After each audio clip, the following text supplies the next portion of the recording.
Yes, welcome to or welcome back to Exposed. And if I'm welcoming you back and you like it here, I'd love it if you stayed and subbed. Does anyone else use Chrome as their, what do you call it?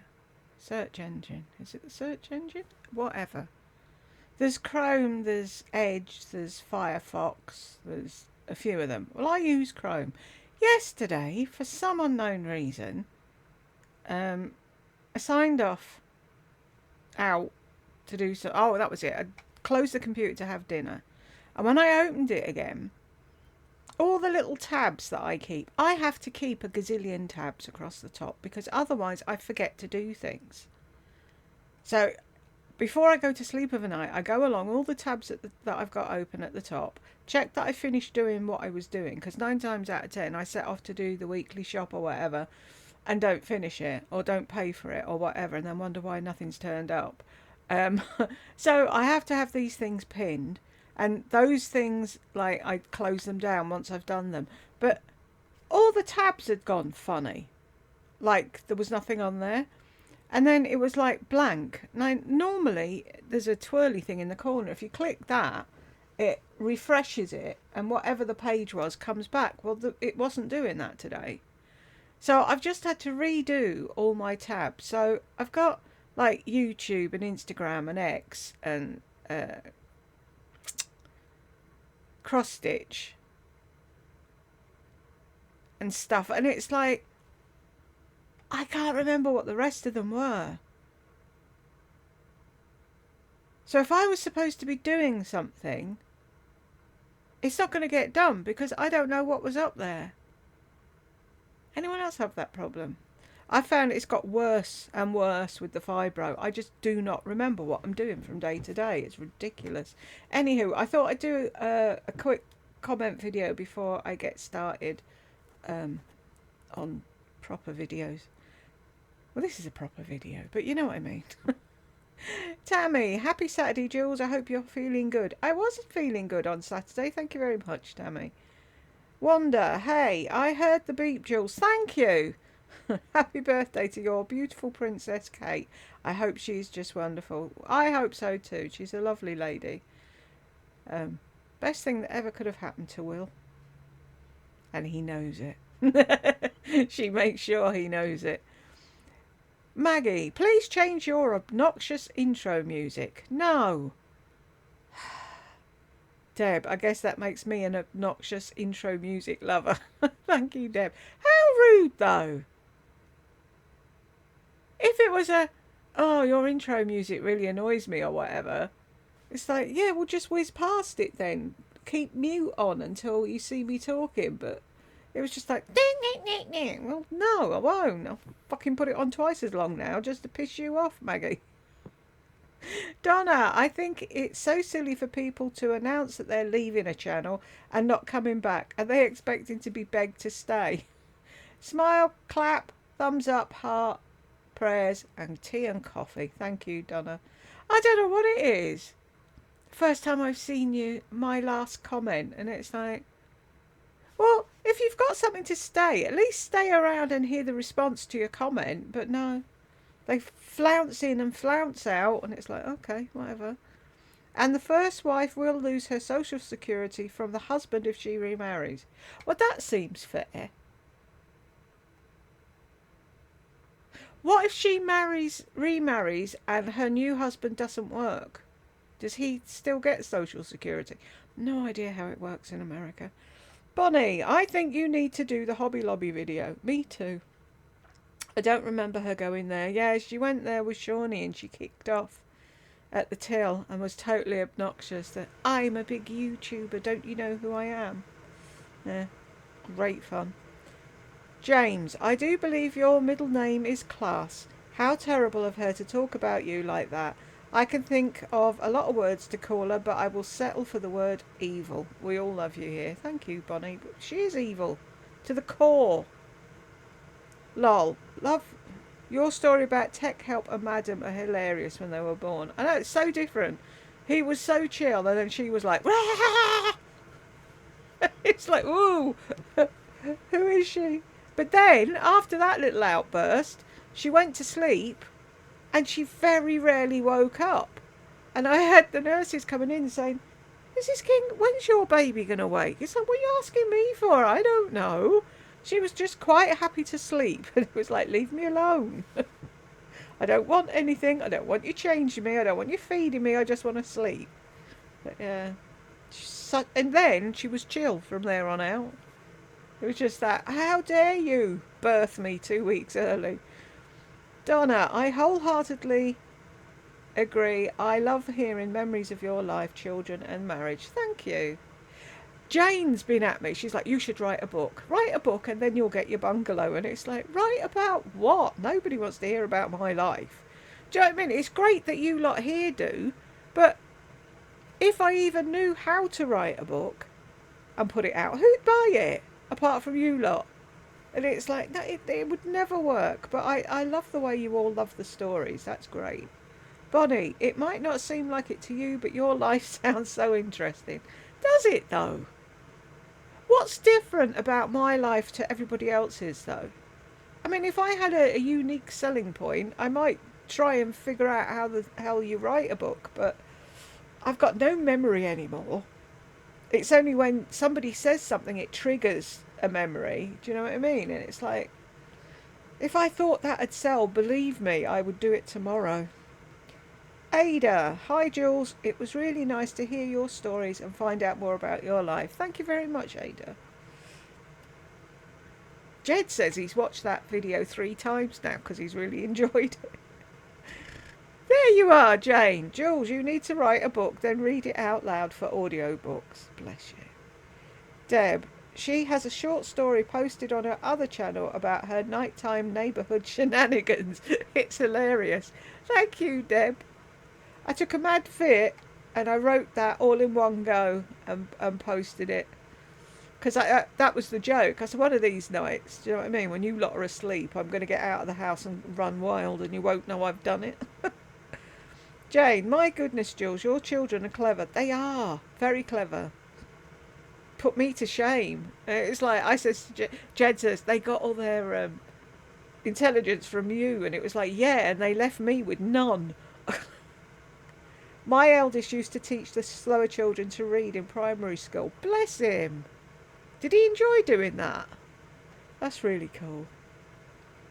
Do you know what it's like when I didn't know that Tech Help was autistic and he was at nursery and they used to pick a book a week and he came home with, is it Enid? No, it wasn't Enid Blyton, isn't it? Anyway, Mrs. Tiggywinkle. So that was great. We read Mrs. Tiggywinkle for a week. And then the following week you get to choose another book. And then he came home with the same book. And the week after, the same book. And I went in. I said to his teacher, for the love of God, can you please help him pick another book? Because I'm done reading Mrs. Tiggywinkle. Anyway, I said it to him not so long ago. I said, it used to drive me fucking mad reading this. And he went, yeah, because I can't choose. And it's like, they're the things. They should look out for these things in primary schools and nurseries. And it's like, if they're doing the same thing over and over, do you know what I mean? And it's like, I was on a Reddit thread about aphantasia. And I was saying, I thought it was, it just came to me yesterday actually. I was sat there thinking, wow, when people used to say to people, oh, you know, you can't sleep, count sheep. And I used to think, how does that help? And I used to close my eyes, see bugger all, and start counting in the dark. And it's like, what sheep? I can't see any fucking sheep. And this one girl replied and she went, oh my God, is that a thing? And she's just found out that she's got aphantasia too. And it's like, that's a thing they should do in schools. Because you get marked down for being crap at art and for other things where you need to memorise something or visualise something. And I can't do that. And neither can anyone else with aphantasia. And it's like, they just, oh, you're not trying. No, I can't do it. Do you not know? They really need to re-educate teachers on all the different disabilities there are. And I was just going to turn the mic off then because I've got the hiss of the dehumidifier in my ears, and it's like, oh, that's annoying. It's like, yeah, if I do that you won't hear me. Mind you, you'd probably prefer that. But yeah, they need to educate teachers more about all the different disabilities so they can spot them. I mean, like I said, years ago I went for an interview to be a nanny, and the woman said, oh, you'll have no trouble with Penelope or whatever her name was, we've just found out she's deaf. She was 3. How the fuck did you miss the fact that your child was deaf? How did they miss it? Mind you, that's probably where they noticed it in nursery, and that's why she knew. They obviously didn't give a shit. Do you know what I mean? It's like if you call a child a few times and they don't turn, you know there's something wrong. I mean, you do it when they're babies. You click either side of their ears to see if they're... is it just me? People irritate me. Ada, I love all the UK crime series. I live in Australia and I just want to let you know I love your channel. Thank you, Jules. Thank you. I might come and visit you one day, Ada. I've always wanted to go to Australia. The only thing that puts me... Go on. You'll know what I'm going to say. I guarantee you, Ada will know exactly what I'm going to say before I say it. The only thing that puts me off Australia is the spiders. And all the weird things you have crawling about out there. Nope. Oh. And see, the thing is, living there, you probably don't encounter them anywhere near as much as us lot think you do. But it's just like we see things, you know what I mean? People get into cars and they pull down the thing and a spider jumps out at them and whatever. It's like, no. But yeah, I've always wanted to go there. And New Zealand. Our best man went to New Zealand. He lives there now. Jammy bugger. Deb, thoroughly enjoyed. I have absolutely no handyman luck as well. I know, isn't it? But I guarantee you, they could stand 50 people in a room and we pick the wrong one every time. They may halfway fix something, but I can guarantee they'll break 2 others. My oldest daughter loves Eminem and has researched his life. He's fascinating, isn't he? And he's such a good dad. My grandmother was a huge influence in my life as well. They're great, aren't they, grandmothers? Thanks for taking the time to answer these questions. Anytime. And if you've got any more, you can stick them on the comments thing and they'll get answered then. Because trying to get people to ask actual questions under the question thing, people weren't doing it. But if you think of a question anytime, like someone asked, who was it asked? They said it wasn't anything to do with anything. I don't care whether it's anything to do with anything. If you've got a question, ask it. Bonnie, Jules, that was such a sweet story about how you met your hubby. Thank you. It's weird though, because he says, like, we were destined to meet. Because I was in London, obviously. He came down to London to work, doing up pubs. And I worked in pubs in London. Then I went to... my uncle opened a club in Leeds. And he used to go to Leeds on a night out. And I was supposed to be running the bar there, and I decided not to. And then it's just like we've gone like that. And then we both went, it was like God in the end said, for fuck's sake, and plonked us both in Butlins in Wales. And we still needed somebody else to get us to talk to each other. Funny, isn't it? Beguile me. Wasn't it, though? I wish we were close enough in distance to throw them a 30th anniversary party. Oh, bless you, Beguile me. Wouldn't that be cool? Wouldn't that be fun? Best party ever, wouldn't it? Now I've got One Direction in my head. Still pissed off about Liam. I'm telling you, it's murder. It'll come out. Ada, swearing in my opinion is just a release of emotion, so I don't take this as being bad or negative. I know some people are judgmental about it. I say never trust a person that doesn't swear or be honest with their emotions. Very true, Ada. Some people say that swearing's a sign of higher intelligence, so I'm going to take that. And most of the people that don't like it have gone. But it was just that one comment. It was like, I noticed I'd said the F word about 10 times. I was like, what am I doing? Why am I saying that so much in a simple comment? Beguile me. They've actually done studies that show that people who swear are healthier emotionally than those who don't. That's good enough for me. Yep, and me. Fuck all those people that don't like swearing. That's what I say. And the thing is, I still get people saying, you've got a potty mouth. I put a fucking thing at the beginning. There's a sign at the beginning that says, warning, foul language. Which bit didn't you understand? Ada. Oh, yes, Garth Brooks. Oh, don't. He could sing the phone book to me. That voice. I remember my mum, because my mum went to see him, and I was in the car and she put a tape on or whatever, and I was like, whoa, who's he? And she went, that's the one I went to see. And it was like, well, you could have fucking got me a ticket. Anyway. Bonnie, you saw Queen. How wonderful. Yeah, that's another story. I didn't like Queen. I was dating a bloke that really liked Queen, and when we split up, the song that was out was "I Want to Break Free." I wanted to fucking wang the radio across the room, and it was like, I really don't like Queen. Anyway, at my uncle's carvery, and one of the girls that worked there came up to me and said, "Ugh, I've been offered another shift, and I'd rather do that than go and see Queen." And I'm like, "Really?" And she went, "Yeah, I was supposed to go to like babysit my brother, and I can't be bothered. Do you want my ticket?" She said, "The only thing is you have to stay with him." And I was like, "I don't mind staying with your brother." So she was like, "Oh, here you go then." I was like, "How much do you want for it?" "Nothing. We're just happy someone will be going with him." And it was like, "Oh, cool." So that's how I got to see Queen. And it was their last, I think it was the last show they did, which is quite poignant now. But yeah, it was amazing. Every hair on my body stood on end. I tell you, Freddie was something else. He had the whole crowd in the palm of his hand.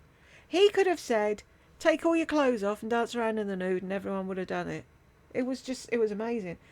And so they went off before they did their first encore, and there was a bloke in the seat in front of me going, "Ah, they didn't do it. Been practicing all week and they didn't do it." And I said to him, "Didn't do what?" And he went, "That one. Why didn't they do that one?" Anyway, they came back out and did that one. And he was like, "Yeah." So I was like, "You've been practicing all week to clap." But yeah, it was amazing. Who was on? Oh, that was it. That we had. Oh, damn it. What are they called? Rocking All Over the World. I can't think of their name. They were on. Somebody else. And then a group. And we're all like, "Who are they?" And I'm like, "Who the hell's Inx's?" It was INXS. And we're like, Inx's? Who the hell are they? And it was In Excess. And that was their first gig, probably, here. So I saw In Excess's first gig and the Queen's last. I've been lucky with music, getting to see music and stuff like that. I've been really lucky. Poor Jed's never been to a gig in his life. I keep saying I'm going to book somewhere, but it's now, you know what I mean? It's crowds and seats are small and his back hurts and, he can't sit for long and he can't stand for long. So it just wouldn't work. I'd buy him a DVD instead. Sits there, enjoys himself. This was so much fun. It was like we were just sitting around talking with friends. Yes, please do another one. Thank you, Bonnie. I enjoyed it as well. Beguile me. Thank you, Jules, for answering our questions. The royal family is great. Isn't it funny? As is Only Fools and Horses. I love Keeping Up Appearances. And you telling the story of your three-piece suite made me think of Hyacinth and her three-piece suite, which was an exact replica of the one in Sandringham House. I'm hoping that you get that bungalow with an ensuite. Thank you, honey. I never watched all of Keeping Up Appearances. I used to see the odd one here and there because I worked in pubs. I worked at night, so I missed a lot of stuff like that. But Jed calls his mum Hyacinth. Running around with her finger looking for dust. Funny. Yeah, but she was great, wasn't she? Lady of the house speaking.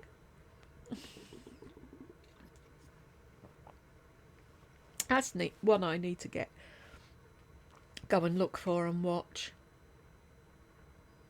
Jed just got Charlie's Angels on DVD. It's like, I'm next. He's stuck in nostalgia. He's at the moment he's watching Taxi at the moment. And then it's my fault because I started talking about like Magnum and the A-Team and whatever, and that's it. He's gone off on a what did I just call it? And the word's gone again. Nostalgia trip. Joyce, you were talking about your favourite shows. I used to watch and still watch all the very old British shows like Open All Hours. I'm Free. No, that's the other one, isn't it? Oh, that's really good. Who was asking for good comedies? Open All Hours. That is brilliant. What are you moaning about going out on the bike? You should be able to go out in the dark. And he went, I am going out in the dark. That's one line that always sticks with me. Porridge. I never watched all of Porridge, but I should watch it because the bits I've seen are really funny. On the Buses was amazing, wasn't it? I love that show. Are You Being Served? I'm Free. Man About the House. I love that. Keeping Up Appearances. I didn't watch, but they were the best. They don't make them like they used to. They don't. By the way, I loved listening to Snippets of Your Life. Great video. Thank you, Joyce. I'm going to have a mooch about and do a list of all the best for those that were asking. But whoever was asking for comedies, this lot, they're a great lot to get to go and watch. I used to like the Cuckoo Waltz as well. That's a really old one, but that was good. Shelley. I don't know if you'd call that a comedy, but I had such a crush on Newell Bennett. I'll have to do some research and then make a list. I loved your answer to my question about how you and Jed met. Very sweet. Thank you. You're welcome, Joyce. It was fated. Wahaha, 147. What did I do at 147? And who are you to be talking about how people hold their forks when you eat like a hippo? It really bugs me when people do this because... Oops. Thank you, Andrea. I answered this one earlier. I have no idea how I came across this video, but I don't know who either of you are. But to think there is only one style of laugh is a bit ignorant, sorry to say. That could be how she laughs normally. I guarantee you I laugh different from yourself. And covering the mouth, some people do it. Common in Japan, for example, for eating or laughing to cover the mouth. I don't know. It's as if both of you have a vendetta against each other. Sorry, but it comes off as childish. How would you know? This has just twigged me as well now. How would you know she has a vendetta against me if you don't know either of us? And you've only seen this short video.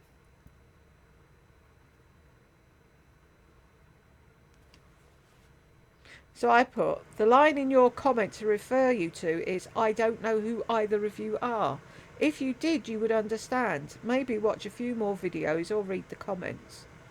Hannah, hey Jules, are you going to do Lisa's 2 latest videos? Yes, Hannah. I'm off to do them now. Right, anyone on the naughty step? No. So, thanks everybody for all your comments. And if you got to the end with me, thank you. And I will see you in the next one.